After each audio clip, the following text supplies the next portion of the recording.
Hi everyone, we have a new crop Mahembe in the roastery. So we have it here, it's a nice Rwanda, it's fully washed. You may know it because we had it before. And it's a really nice coffee. It has notes of lime, Sencha and plum. So why did we choose this coffee? This is the new crop from Mahembe.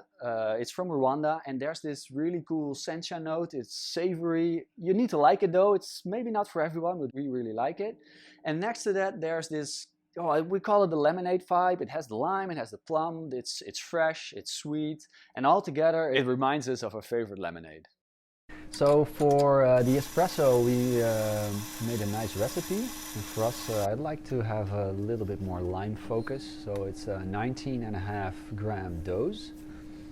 We took a shot and it was 23 seconds, about 40 grams out.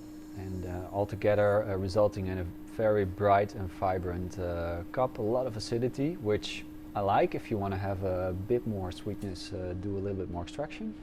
But this one was really a lime lemonade like. Loved it.